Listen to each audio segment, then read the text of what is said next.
Hello my dear student, BIS के online platform में फिर से आपका हार्दिक स्वागत है। हमने पिछले चैप्टर में इलेक्ट्रोस्टैटिक का chapter first electric charges and their field के बारे में पढ़ा था और हम डाइपोल तक पहुंच गए थे। तो हम वापस से डाइपोल से स्टार्ट कर रहे हैं। तो देखिए इलेक्ट्रिक डाइपोल क्या है। इलेक्ट्रिक डाइपोल के बारे में मैंने आप लोगों को बताया था कि इलेक्ट्रिक फील्ड सबसे पहले डाइपोल के बारे में देखते हैं कि आपके पास दो चार्जेज प्लस क्यू और माइनस क्यू मौजूद है, प्लस क्यू और माइनस क्यू, और दोनों ही situated at a very little distance two a. This whole arrangement is known as the dipole. अब देखिए इसके अरेंजमेंट से इसका मोमेंट निकलता है जिसको डिनोट करते हैं पी से। तो डाइपोल मोमेंट कैसे लिया जाएगा कि इन दोनों में से एक चार्ज और इनके बीच की डिस्टेंस दोनों का जो प्रोडक्ट होगा वो क्या कहलाएगा, electric dipole moment. Electric dipole moment की अपन यूनिट की बात करें तो क्यू की यूनिट होगी भाई कूलम और डिस्टेंस को हम कहेंगे मीटर। तो कूलम इनटू मीटर किसकी यूनिट हो गई, इलेक्ट्रिक डाइपोल मोमेंट की हो गई।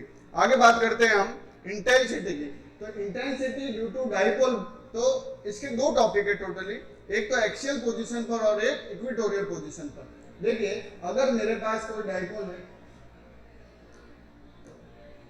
Suppose this is your plus Q charge और ये आपके पास माइनस क्यू चार्ज है। अब इन दोनों को आपने मिला दिया, इसकी डिस्टेंस हो गई 2l। तो इसके कारण अगर the line passing through both the charges और इसके चार्जेस पास होने पर किसी एक पॉइंट पर, suppose this is the point P, तो this location is known as the axial position, Hindi में कहलाता है अक्षीय स्थिति पर द्विध्रुव के कारण हम क्या निकालने जा रहे हैं, विद्युत क्षेत्र की तीव्रता का मान, इलेक्ट्रिक फील्ड इंटेंसिटी। इसी तरीके से प्लस क्यू और माइनस क्यू के बीच में कोई पॉइंट O है, तो इसके पॉइंट के परपेंडिकुलर अगर किसी लाइन को ड्रॉ करेंगे और इस पॉइंट पर अगर इस पॉइंट को P कहेंगे, तो suppose the perpendicular the line passing to the perpendicular to the both the charges, this position is known as the equatorial position. विषुवतीय रेखा पर विद्युत क्षेत्र की तीव्रता ड्यू टू डाइपोल के कारण। तो इन दोनों के डेरिवेशन को अभी हम देखने जा रहे हैं। तो देखिए बारी बारी से लेते हैं इन दोनों के डेरिवेशन को। तो फर्स्ट हम बात कर रहे हैं electric field intensity due to electric dipole. First है आपका case at a point of axial line, axial स्थिति पर, अक्षीय स्थिति पर विद्युत क्षेत्र की तीव्रता का मान। तो देखिए सबसे पहले इसके लिए आपको डायग्राम पता होना चाहिए। हमने क्या किया कि ए पॉइंट पर माइनस क्यू चार्ज लिया, बी पॉइंट पर प्लस क्यू चार्ज लिया और दोनों की डिस्टेंस यहां से यहां तक की डिस्टेंस हमने क्या कहा, 2l। Suppose this is your centre point, तो यहां से यहां तक की डिस्टेंस कितनी हो गई भाई, l हो गई, और यहां से यहां तक की डिस्टेंस l हो गई। दोनों का जो सम है वो होकर 2l हो गया। ये आपको फिनोमेना पता होना चाहिए, क्योंकि यहां पर हम बात कर रहे हैं डाइपोल के कारण, ड्यू टू डाइपोल और उसकी अक्षीय पोजीशन पर इलेक्ट्रिक फील्ड की इंटेंसिटी फाइंड करने जा रहे हैं। तब इलेक्ट्रिक फील्ड इंटेंसिटी के लिए हमने इस लाइन को आगे बढ़ाया और यहां पर एक पॉइंट कंसीडर किया कैपिटल P। इस पॉइंट पर हमें क्या निकालना है, इलेक्ट्रिक फील्ड इंटेंसिटी। तो यहां पर देखिए दो चार्ज है। सबसे पहले बात करते हैं माइनस क्यू चार्ज के कारण। तो माइनस क्यू चार्ज के कारण इस P पॉइंट पर जो आपकी इलेक्ट्रिक फील्ड इंटेंसिटी होगी वो इस डायरेक्शन में होगी, और प्लस क्यू चार्ज के कारण जो इलेक्ट्रिक फील्ड इंटेंसिटी होगी वो इस डायरेक्शन में होगी। तो दोनों के कारण इस P पॉइंट पर जो इलेक्ट्रिक फील्ड इंटेंसिटी की जो वैल्यू है वो दी जाएगी EP is equal to EB minus EA। अब आपको पता है प्रीवियसली मैंने बताया था कि इलेक्ट्रिक फील्ड इंटेंसिटी दी जाती है बेटा KQ अपॉन R स्क्वायर के द्वारा। तो डायरेक्ट अपन को फॉर्मूला लिखना है K का मतलब है 1/4πε0। Q आपका उसका चार्ज का मैग्नीट्यूड हो गया, और डिस्टेंस का स्क्वायर कहने का मतलब यहां से इस पॉइंट की जो डिस्टेंस है, एक पॉइंट से इस P पॉइंट की डिस्टेंस है, यहां से यहां तक की डिस्टेंस अगर काउंट करें तो 2 है, और यहां से यहां तक की डिस्टेंस अगर काउंट करें तो क्या हो जाएगी। तो हमें हमेशा इस सेंटर से डिस्टेंस लेनी है। तो डिस्टेंस हमने सेंटर से ली है, तो कितनी आ रही है देखिए r। तो यहां से डिस्टेंस हमने लिए x, यहां से यहां तक की, और यहां से यहां तक की डिस्टेंस हमारे पास l है। तो माइनस क्यू यानी ये पॉइंट से इस P पॉइंट की डिस्टेंस हम कैलकुलेट करेंगे तो हमारे पास क्या आ जाएगी, l प्लस x। क्या आ जाएगी, l प्लस x। तो हम फॉर्मूला लिखेंगे EA equal to KQ, A की वैल्यू आ गई 1/4πε0 Q upon R square. R आपकी डिस्टेंस है कहां पर, A पॉइंट की डिस्टेंस है कहां से कहां तक, P पॉइंट तक की, तो x प्लस l का whole square. Similarly B point से इस P पॉइंट की आपको इलेक्ट्रिक फील्ड इंटेंसिटी निकालनी है, तो सेम फार्मूला लगाना है KQ अपॉन R स्क्वायर। तो K आपका क्या हो जाएगा 1/4πε0 क्यू आपका मैग्नीट्यूड हो गया। अब यहाँ से यहाँ तक की डिस्टेंस के लिए क्या देखेंगे हम, यहाँ से यहाँ तक की डिस्टेंस के लिए, यहाँ से यहाँ तक की डिस्टेंस आपको निकालनी है। तो आपको ये पता है कि भाई ये आपका पोर्शन कितना है L, और यहाँ से यहाँ तक की डिस्टेंस आपकी कितनी है L। तो इस L में से अगर इस पोर्शन को अपन हटा देंगे, इस x में से इस L पोर्शन को हटा देंगे, तो क्या बचेगा आपके पास, आपके पास बचेगा भाई x माइनस L। तो यहाँ पर डिस्टेंस कितनी आ गई, x माइनस L का whole square. Suppose this is your equation number first, this is your equation number second. दोनों को आप क्या करेंगे, इस इक्वेशन में पुट कर देंगे, क्योंकि टोटल चाहिए आपको।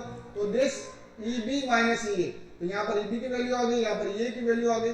फिर आपने जैसे ही इसको सिंप्लीफाई किया, you will get 2q12 x upon x square minus L square का होल स्क्वायर। तो हमारे पास जो फाइनल फार्मूला आ गया 2px upon x square L square.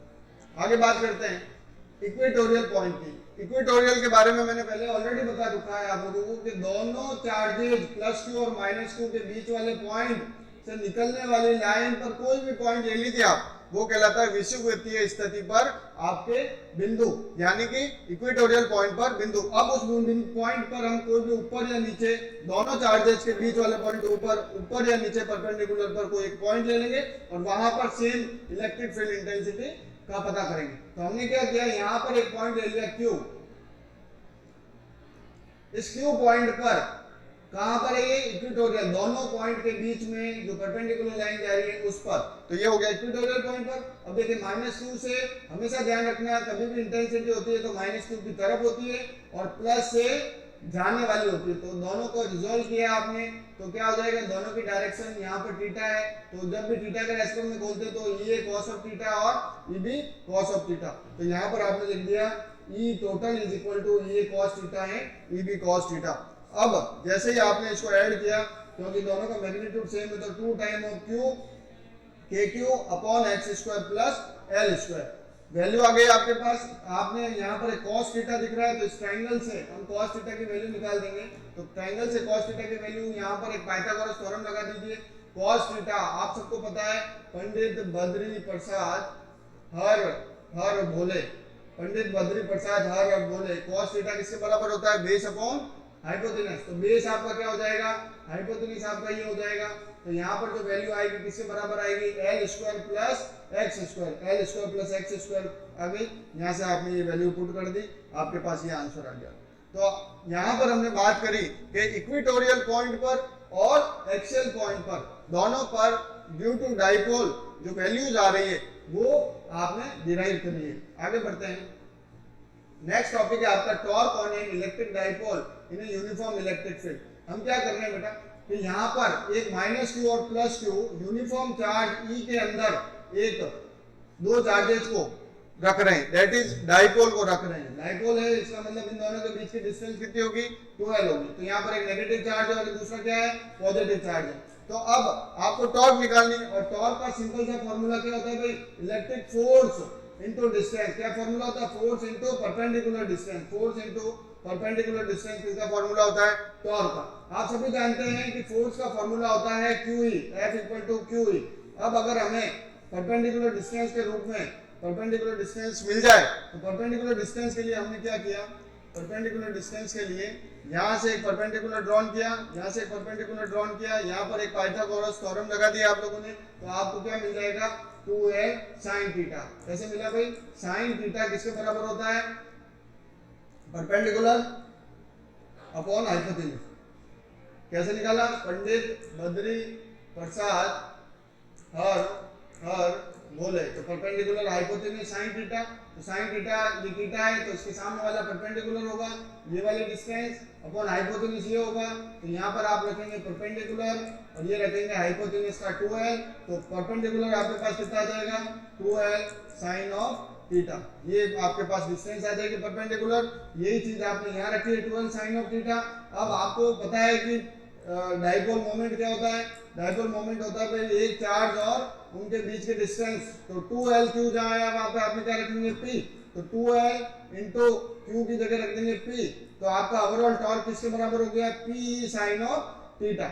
अब देखिए इसकी यूनिट भी पता होनी चाहिए, टॉर्क की यूनिट आपको पता है, स्टैंडर्ड यूनिट क्या है, न्यूटन इंटू मीटर। अब अपने पास जो फॉर्मूला आया है, इस फॉर्मूले के अंदर जो टॉर्क आया है ड्यू टू टॉर्क आया है इलेक्ट्रिक डाइपोल के कारण कहां पर रखा था, यूनिफॉर्म इलेक्ट्रिक फील्ड के अंदर, तो फॉर्मूला आया है P sin ऑफ थीटा। तो तीन केस बन रहे हैं। अगर इसको फ्लक्स यानी इलेक्ट्रिक फील्ड की डायरेक्शन में ही रखेंगे तो थीटा विल बी 0 डिग्री, तो थीटा विल बी 0 यानी P sin ऑफ थीटा, आपका टॉर्क का फॉर्मूला है थीटा 0 यानी sin थीटा 0 यानी ओवरऑल मैग्नीट्यूड कितना हो जाएगा, तो टॉर्क कितनी हो जाएगी, 0 हो जाएगी। सेकंड केस में अगर इसके परपेंडिकुलर रखें तो टॉर्क कितनी आ जाएगी, sin 90 की वैल्यू कितनी होती है 1, तो आपको कितना मिलेगा P, तो आपके पास मैक्सिमम वैल्यू आ जाएगी। इसी तरीके से केस थर्ड के अंदर 180 रखेंगे, यानी अगर इलेक्ट्रिक फील्ड इधर है तो डाइपोल का मोमेंट उसके जस्ट ऑपोजिट डायरेक्शन में रखेंगे आप, तो आपको क्या मिल जाएगा, टॉर्क विल बी 0। तो ये तीन केस इसके अंदर होते हैं। बड़ा सिंपल सा फॉर्मूला है, तो आपको केवल याद रखना है electric force into distance, force की वैल्यू होती है क्या होती है QE, और परपेंडिकुलर डिस्टेंस आपको निकालनी है। आपके पास आ जाएगा P sin of theta, sin theta different आप वैल्यू पुट करें, आपको टॉर्क की वैल्यू मिलती जाएगी। नेक्स्ट टॉपिक की तरफ बढ़ते हैं। नेक्स्ट टॉपिक है आपका work done on electric dipole in uniform electric field. कितना वर्क हुआ है, तो वर्क आपको पता है हमेशा क्या होता है, वर्क बराबर फोर्स इनटू डिस्प्लेसमेंट। वर्क की डेफिनेशन होती है work equal to force into displacement. अब जो भी आपने डाइपोल रखा है उसको रोटेट कराना, तो रोटेट करा रहे हैं मतलब डिस्प्लेसमेंट हो रहा है यानी वर्क हो रहा है। तो वर्क हो रहा है तो हम क्या कर रहे हैं, अभी टॉर्क निकाल लेते हैं आपने, तो टॉर्क भी एक तरह का फोर्स ही है, तो टॉर्क इनटू डिस्प्लेसमेंट, तो वर्क इक्वल टू टॉर्क का फार्मूला क्या आया था, P sin of theta d theta. अब कहां से कितने डिग्री घुमा रहे हैं, सपोज यहां पर थीटा डिग्री थी, आफ्टर टाइम t ये कहां पर आ गया, थीटा 1 से थीटा 2 पर आ गया, तो डाइपोल आपका थीटा 1 से थीटा 2 पर आ गया। यहां पर देखिए अब आपका इंटीग्रेशन करना है, तो PE ये कांस्टेंट टाइम है, इसको आप बाहर निकाल दीजिए, और तो इंटीग्रेशन आपका क्या हो जाएगा, थीटा 1 से थीटा 2, PE आपका बाहर रखा है sin थीटा d थीटा। अब आपको पता है sin थीटा का फॉर्मूला इंटीग्रेशन का क्या होता है, sin थीटा का होता है माइनस cos थीटा। लिमिट लग जाएगी आपकी थीटा 1 से theta 2, upper limit minus lower limit, आपको क्या मिल जाएगा, work equal to P cos theta minus cos theta 1 minus cos theta 2। Clear है यहाँ तक बात आपको। और एनर्जी निकालनी है तो वर्क आपके किसके बराबर होता है, एनर्जी के बराबर होता है। तो पोटेंशियल एनर्जी एक्चुअल में वर्क के बराबर ही है, क्योंकि सारे के सारा वर्क जो होता है वो ऑटोमेटिकली क्लास 11 में आप लोगों को पढ़ के आए हो कि सारा का सारा जो कुछ भी वर्क होता है वो किसके बराबर होता है, एनर्जी के बराबर होता है। इसी तरीके से यहाँ पर तीन केस बन रहे हैं कि अगर थीटा बराबर 0 लेंगे तो पोटेंशियल एनर्जी माइनस PE, अगर थीटा बराबर 90 लेंगे तो पोटेंशियल एनर्जी 0, और थीटा बराबर 180 लेंगे तो पोटेंशियल एनर्जी अनस्टेबल इक्विलिब्रियम के अंदर आती है। ये चीज आगे बढ़ते हैं। एरिया आप सबको पता है, small area of a surface can be represented by ds n cap. Electric flux क्या है, electric flux link with any surface is defined as the total number of electric lines of force that normally pass through that surface. Suppose ये मेरी electric lines of force और ये मेरा area इसके perpendicular रख दिया। अब इसमें से निकलने वाली जो लाइंस हैं, इसमें से इस एरिया में से निकलने वाली जो लाइंस होगी वही मेरा फ्लक्स होगी। यानी कोई भी फील्ड है, चाहे मैग्नेटिक फील्ड है चाहे इलेक्ट्रिक फील्ड है, तो उसको रिप्रेजेंट करते हैं उसके फ्लक्स लाइन से। तो फ्लक्स लाइन रिप्रेजेंट कैसे करेंगे कि कोई भी एरिया है उसमें से जो total number of electric field of line निकलेगी वही आपका क्या कहलाएगा, electric flux of that particular area. तो फ्लक्स डिफाइन होता है इलेक्ट्रिक इंटेंसिटी डॉट ds, यानी इलेक्ट्रिक इंटेंसिटी और उसमें रखा गया क्षेत्रफल का जो अदिश गुणनफल होता है, डॉट प्रोडक्ट होता है, वही क्या होता है आपका फ्लक्स होता है। तो फ्लक्स जैसे ही आपने डॉट प्रोडक्ट खोला क्या टर्म आ जाएगी, cos थीटा। अगर टोटल निकालना है तो क्या लिख सकते हैं, eds cos of theta. Clear है। और इलेक्ट्रिक फ्लक्स की जो आपकी यूनिट होती है वो क्या होती है, newton metre square C-1, JM/C-1 standard unit है, याद रखनी है आप लोगों को। कुछ न्यूमेरिकल है इस टॉपिक से रिलेटेड। देखिए क्या है, आपको एक फिगर शो है। इस फिगर के अंदर आपको कौन कौन से चार्ज दिख रहे हैं, एक चार्ज दिख रहा है +2q और एक दिख रहा है -q। तो क्वेश्चन क्या कर रहा है, इसके अंदर 3 चार्जेस हैं, +2q -q। चलिए अब आगे कुछ न्यूमेरिकल्स को देखते हैं, इससे रिलेवेंट जो न्यूमेरिकल है उसके बारे में डिस्कस करते हैं। तो न्यूमेरिकल क्या कह रहा है कि आपके पास एक कोई चार्ज, एक बॉडी है जिसके ऊपर कोई सर्टेन चार्ज है, तो कितने चार्ज है देखिए 3 point charges plus 2q minus q plus 3q। The charges plus 2q minus q enclose within the surface. जो दो चार्जेस है कौन कौन से, प्लस 2q और माइनस q, वो तो इस बॉडी के अंदर है ना। और तीसरा चार्ज क्या है, बाहर की तरफ दिख रहा है, what is the electric flux due to configuration through the surface.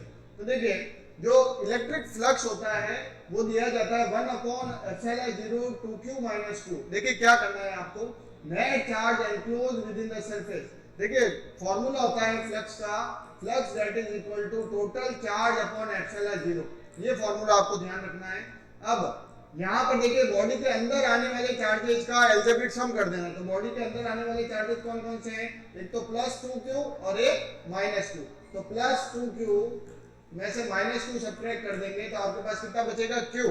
तो देखिए 2q में से q गया तो पीछे कितना बचा q, यानी आपका निकलने वाला जो फ्लक्स है वो क्या हो जाएगा q अपॉन एप्सिलॉन। बड़ा आसान सा न्यूमेरिकल है। एक बॉडी दे देगा, कुछ चार्जेस आपको बाहर की तरफ बिखेर के दे देगा, कुछ आपको अंदर दे देगा। तो आपको बॉडी के अंदर देखना है कि उस बॉडी की जो आउटर लेयर है उसके अंदर जो जो चार्जेस जा रहे हैं, प्लस है माइनस है, आपको सिंपल अलजेब्रिक सम करना है। फ्लक्स पूछ रहा है तो किसके बराबर होगा, सिग्मा क्यू, यानी उस पूरी बॉडी में आने वाले चार्जेस का सम अपॉन ε0 के बराबर होगा। तो ये इसका आंसर हो जाएगा। नेक्स्ट न्यूमेरिकल क्या कह रहा है, नेक्स्ट न्यूमेरिकल के बारे में देखते हैं। नेक्स्ट न्यूमेरिकल कह रहा है consider uniform electric field E। आपको यूनिफॉर्म इलेक्ट्रिक फील्ड E की value they the. What is the flux of this field through a square of 10 centimetre. देखिए यहाँ पर तो आपको दे रखा है एमकेएस के अंदर और यहाँ सेंटीमीटर है सीजीएस के अंदर। तो फर्स्ट ऑफ ऑल कभी भी न्यूमेरिकल पॉइंट ऑफ व्यू से आप काम करें, सारी के सारी जो यूनिट है वो एक सिस्टम में होनी चाहिए। या तो एमकेएस में करिए सारी के सारी, या सीजीएस में करिए। यहाँ पर ये एमकेएस में दे रहा है और ये किस में दे रहा है, सेंटीमीटर सीजीएस के अंदर दे रहा है। तो आप सबसे पहले क्या करेंगे कि जो भी क्वांटिटी उसको गिवन आइटम में लिखेंगे। इलेक्ट्रिकल एमकेएस के अंदर ये सरफेस सेंटीमीटर में दिया हुआ है, आपने किस में कन्वर्ट कर दिया, मीटर के अंदर, तो यहाँ पर लग गया मीटर स्क्वायर। आगे क्या पूछ रहा है कि फ्लक्स कितना निकलेगा, तो आपको पता है 5 किसके बराबर होता है, E into S, electric field into S का डॉट प्रोडक्ट यानी कॉस ऑफ थीटा। अब आगे क्या कह रहा है कि जिसे रखा हुआ है parallel to Y Z axis, that mean theta will be 0 degree. तो जैसे 0 डिग्री पुट किया, cos 0 की वैल्यू होती है 1, E की जगह E की वैल्यू रख दी, S की जगह S की वैल्यू रख दी, मल्टीप्लाई कर दिया, आपका आंसर आ गया। सेकंड केस में क्या कर रहा है, फ्लक्स निकालना है आपको, लेकिन कैसे रखा है, नॉर्मल, नॉर्मल रखा है to the plane make 60 degree, यानी थीटा विल बी 60 डिग्री। तो थीटा का मान आपने कितना रख दोगे, 60 डिग्री। सेम फॉर्मूला, E की जगह E का मान, S की जगह S का मान, cos 60, 60 की जगह 60, cos 60 कितना होता है 1/2, आपका आंसर आ जाएगा। तो ये यहाँ तक हमने आपके जो फर्स्ट चैप्टर का जो फर्स्ट पोर्शन है वो पूरा कंप्लीट कर दिया, जिसमें इलेक्ट्रिक फील्ड क्या है, चार्जेस क्या है, चार्जेस के टाइप्स क्या हैं, उसके बाद में इलेक्ट्रिक फील्ड की डेफिनेशन के बारे में, उसके बाद में उसका फॉर्मूला, उसकी यूनिट, पॉइंट चार्ज के कारण इलेक्ट्रिक फील्ड का फॉर्मूला क्या होता है, डाइपोल के बारे में, डाइपोल के दोनों डेरिवेशन, एक्सियल पोजीशन और इक्वेटोरियल पोजीशन के डेरिवेशंस के बारे में, उसके बाद में टॉर्क, उसके बाद में वर्क, पोटेंशियल एनर्जी, ये सारा कार्यक्रम फर्स्ट चैप्टर के फर्स्ट पार्ट के अपन ने देखा। उसके बाद में कुछ रिलेवेंट जो फ्लक्स से रिलेवेंट कुछ न्यूमेरिकल थे उसके बारे में डिस्कस किया। नेक्स्ट वीडियो के अंदर यहीं पर बीआईएस इंस्टीट्यूट के ऑनलाइन प्लेटफॉर्म के अंदर अपन गाउस का नियम स्टार्ट करेंगे और इस फर्स्ट चैप्टर का सेकंड पोर्शन को कंप्लीट करने की कोशिश करेंगे। आप लोग ज्यादा से ज्यादा इस वीडियो को शेयर करें, ज्यादा से ज्यादा जो 12th के जो बच्चे हैं उनके पास ये वीडियो पहुंचे और ज्यादा से ज्यादा उसका बेनिफिट उठा सकें। जल्द ही आपको इसका सेकंड पोर्शन भी अवेलेबल हो जाएगा। तो ज्यादा से ज्यादा इस वीडियो को देखें, वॉच करें, शेयर करें, ताकि ज्यादा से ज्यादा बच्चे इस पे बेनिफिट हो जाएं। अच्छे से आप लोग जुड़े रहे हमसे, इसके लिए आप सबका धन्यवाद। Thank you.